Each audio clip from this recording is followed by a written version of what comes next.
Pada kesempatan kali ini, saya akan menceritakan tentang kisah Abu Nawas dengan bidadari dan surga yang ada di dalam topi. Tapi hanya orang yang beriman yang bisa melihatnya. Mana ceritanya? Mari kita ikuti. Abu Nawas dan kebohongan yang disahkan. Diceritakan Abu Nawas berjalan di tengah pasar sambil melihat ke dalam topinya lalu tersenyum bahagia. Orang-orang pun heran dan bertanya, "Abu Nawas, apa yang kau lihat dalam topimu membuatmu tersenyum bahagia?" Abu Nawas menjawab, "Aku sedang melihat surga dan dihiasi barisan bidadari. Bisakah aku lihat?" tanya salah seorang yang penasaran di antara mereka. "Bisa," jawab Abu Nawas. "Tapi saya tidak yakin apa yang aku lihat bisa kalian lihat. Karena hanya orang yang beriman dan orang soleh saja yang bisa melihatnya." Salah seorang mendekat, lalu bersegera melihat ke dalam topi, kemudian menengok ke orang di sekelilingnya, lalu kemudian berkata, "Benar kamu Abu Nawas, aku melihat surga di topi dan juga bidadari." Dari sekian banyak orang yang melihat ke dalam topi, banyak yang mengaku justru tidak melihat apa-apa. Lalu mereka menarik kesimpulan bahwa Abu Nawas sebenarnya telah berbohong. Mereka pun melaporkan Abu Nawas kepada raja dengan tuduhan telah menebarkan kebohongan di tengah masyarakat. Akhirnya Abu Nawas dipanggil oleh sang raja.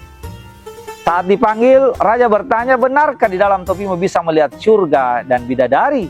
"Benar Paduka," jawab Abu Nawas, "tapi hanya orang yang beriman dan yang orang soleh saja yang bisa melihatnya. Jika tidak melihatnya, berarti dia kafir." "Kalau Paduka Raja mau menyaksikannya sendiri, silahkan," kata Abu Nawas. "Baiklah, kalau begitu saya akan menyaksikannya langsung," kata raja. Tentulah raja tidak melihat surga apalagi bidadari dalam topi Abu Nawas. Tapi raja tiba-tiba berpikir kalau ia mengatakan tidak melihat surga dan bidadari, berarti ia termasuk tidak beriman. Akibatnya ini akan bisa merusak reputasi sang raja.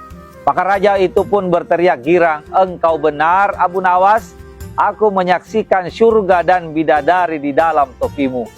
Rakyat yang menyaksikan reaksi rajanya itu lalu diam 1000 bahasa dan tak ada lagi yang berani membantah Abu Nawas. Mereka takut berbeda dengan raja. Raja khawatir dianggap dan dicap kafir atau belum beriman. Akhirnya konspirasi kebohongan itu yang ditebar oleh Abu Nawas mendapat legitimasi dari sang raja. Teman-teman, jika ketakutan sudah menenggelamkan kejujuran, maka kebohongan pun akan merajalela. Ketika keberanian telah lenyap, maka kebohongan akan melenggang kangkung sebagai sesuatu yang benar.